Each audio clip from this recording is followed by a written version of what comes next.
It's over! Guys, I'm starting this video like this because yesterday, and I didn't report on this. I was recording on corrupt Joe Biden. Yes, he's corrupt, centrist. If you have a problem with it, suck it. Anyway, or come on the podcast. I'll debate you. Anyway, as I was saying,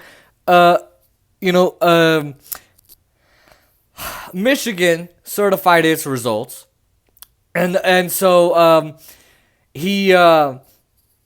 so Donald Trump basically had to concede. I mean, there was just no way that they were gonna, ever get any further than Bush did in 2000.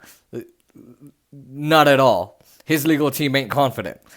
Now, here's the thing. So the concession process started. The GSA basically said, okay, fine, we'll do it. Emily Murphy, after being corrupt and not doing her job, which it was to process the paperwork, she finally did it. But today, Pennsylvania and Nevada both certified their results. Biden, in both states, wins by 50%. You got Biden at 50% in Nevada, Trump at like 48%. In Pennsylvania, it's even worse. Biden is at 50%, Trump is at 47%. Now, down goes Trump, down goes Trump. Great, we've got another corrupt architect in the White House. Nothing's going to fundamentally change according to Joe Biden. And you look at his cabinet picks, it's not going to change. Anyway,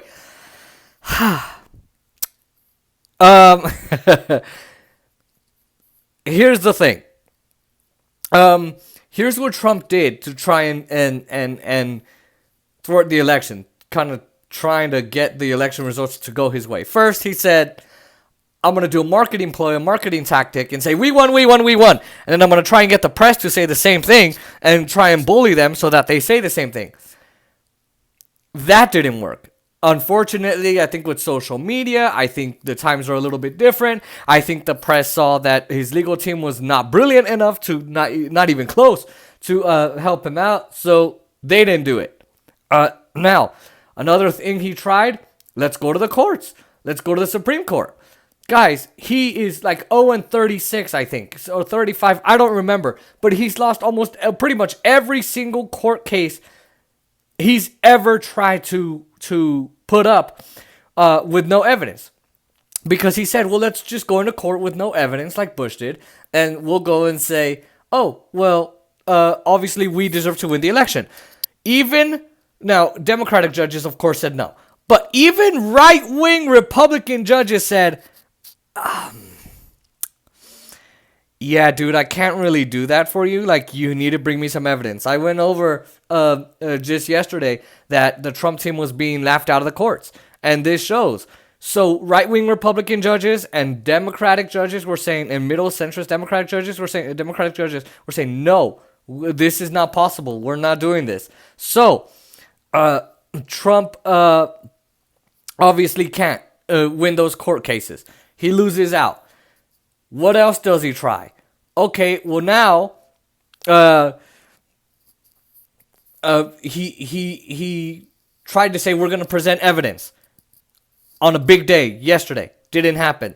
Now, what options does he have? As I said, he could go to the Supreme Court and say, hey, you need to help us steal the election. I think he could possibly get him to possibly do it, but everyone's saying maybe Justice Alito, Justice Clarence Thomas. Yeah, maybe it could possibly be them that does it, that do it. I'm sorry, that vote for him. But to get 5 people on board, I don't see it. So okay, that option's out the window. Okay, well, how about another option? Okay, well now he can go and get faithless electors. So they certified the results. Joe Biden wins, and then American politics is weird. The Electoral College, the 538 electors, have to then go out and say, okay, we're gonna vote again in a ballot, and we're gonna,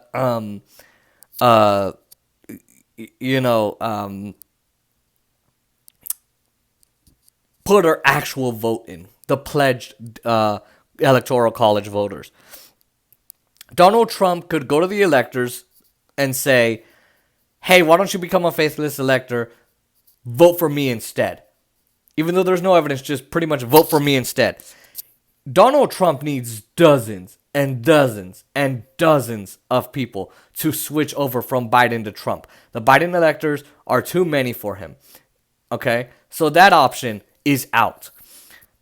Now, he could also, another option, go out and say to the state legislators, hey, you guys switch the electors, right? So this is dealing with him, the first option, or the second option, which is getting them to switch. You guys get them to switch. Well, guess what? Or to swap out these electors and put in other ones. That's why on Friday he had the Michigan state legislature at the White House. He invited them to the White House. Well, guess what? They didn't do it. Okay, well now that's over. How about the last thing Trump could do? The last thing he could do is go to the generals and say, yo, how you doing, man? Yeah, a fist bump. You want to help me with this? You got this? Y'all want to do this?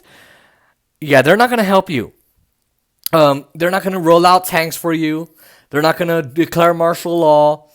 Your team has already started. The team had started helping the Biden transition team even before they officially signed the paperwork. So officials had secretly been doing it. So, again, Trump is out of options. They're not going to help him. Nothing's going to work. And I know there's one other thing that he tried, besides the bullying the press, besides going to the court, besides going to the Supreme Court, besides trying to get the electors to switch. That was pretty much it. And by the way, a couple things. Number one, on the court cases, the Republicans are now coming out going, oh, we wanted to lose the case. Yeah, nothing says, so yeah, I wanted to lose, Your Honor. Thank you, Your Honor. Yes, Your Honor, I wanted to be sentenced for 20 years to life.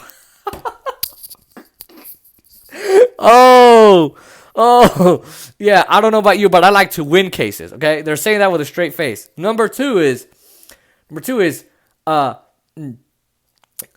coming out and saying, so Trump was saying that, the cases that we did lose, that wasn't actually Trump, the Trump campaign or anybody else, his legal team. It was actually his allies. They believe in us so much that they did it, and they didn't have our legal expertise, so they lost. Not us. No, man, you lost. It was your legal team that's tied to you, that's tied to your campaign. You're paying them. They're tied to you. Guess what? They lost. It's over. And for any Trump supporter that still thinks Biden won, keep living in fantasy land. You know what? Michael Jackson's Neverland Ranch is still up. Go live there.